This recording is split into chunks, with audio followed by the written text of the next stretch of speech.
మనం సాలిడ్ పురుగుల్ని అదే అండి స్పైడర్స్ ని మన ఇళ్లలోనే చూస్తూ ఉంటాం కదా. ఈ రోజు ఖాళీగా ఉన్న గోడలు లేదా గుమ్మాలకి వేలాడుతూ తర్వాత రోజుకి సాలిడ్ గుట్టుని ఏర్పాటు చేసేస్తూ ఉంటుంది.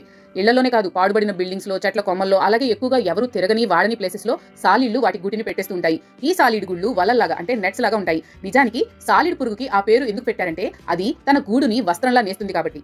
మనం మన గూళ్ళని అదే అండి ఇంటిని ఎందుకు నిర్మించుకుంటాం? ఉండడానికే కదా. కానీ సాలిడ్లు లేదా స్పైడర్స్ వాటి గూటిని అవి ఆహారం కోసం నిర్మించుకుంటాయి. ఏంటి ఆశ్చర్యంగా ఉందా?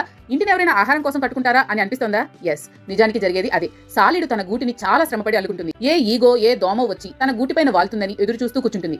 అది ఎదురు చూస్తున్నట్లుగానే ఏదో ఒక కీటకం అంటే ఇన్సెక్ట్ వచ్చి సాలిడ్ గూటిపైన వాళ్తుంది. ఇక అంతే, వాలడం పాపం. తిరిగి ఆ కీటకం పైకి లేవనే లేదు, చిక్కుకుపోతుంది. లేవడానికి ప్రయత్నం చేసే కొద్దీ గూడు చిక్కుబడిపోయి కీటకం దానిలో చిక్కుకుంటుంది. గూట్లో చిక్కుకుని కొట్టుమిట్టాడుతున్న కీటకాన్ని సాలిడు నింపాదిగా ఆర్చుకుని తీర్చుకుని మెల్లగా వచ్చి ఆంఫట్ స్వాహా చేసేస్తుంది. సరిగ్గా గమనించండి, ఒకే గూటిపైన ఉన్నవి రెండూ కూడా కీటకాలే. కానీ సాలిడు తన గూటిలో తాను చిక్కుకోదు, కానీ కీటకం లేదా ఇన్సెక్ట్ మాత్రం చిక్కుకుంటుంది. ఇలా ఎందుకు జరుగుతుంది అని ఆలోచిస్తే అసలు ట్రిక్ అంతా సాలిడ్ గూడు నిర్మాణంలోనే ఉంది. సాలిపురుగు పొట్టలో కొన్ని ప్రత్యేకమైన గ్రంథులున్నాయి. గ్రంథులు అంటే గ్లాండ్స్ అని అర్థం. ఈ గ్లాండ్స్ లో సాలిడ్ గూడును కట్టడానికి కావలసిన దారపు పోగుల తయారీకి అవసరమైన ద్రవం లేదా లిక్విడ్ తయారవుతుంది. సాలిడ్కు పొట్ట క్రింది భాగంలో చివర రంధ్రాలుంటాయి. రంధ్రం అంటే హోల్ అని అర్థం. ఈ రంధ్రాల నుండి ఒక లిక్విడ్ బయటికి దారంలా గంటపడుతుంది. అలా బయటికి వచ్చేసిన లిక్విడ్ గాలికి గట్టిపడుతుంది. అలా గాలికి గట్టిపడి లిక్విడ్ దారంలాగా ఉన్నది కాస్త సాలిడ్ దారంలాగా అయిపోతుంది. ఆ సాలిడు తన గూడుని ఈ దారాలతో కట్టుకుంటూ కొన్ని దారాలకి కొంత గమ్ లాంటి పదార్థాన్ని స్రవించి కొడుతుంది. అంటే సాలిడ్ గూట్లో గమ్తో ఉన్న దారాలు కొన్ని, మామూలుగా గమ్ లేకుండా ఉన్న దారాలు కొన్ని ఉంటాయన్నమాట.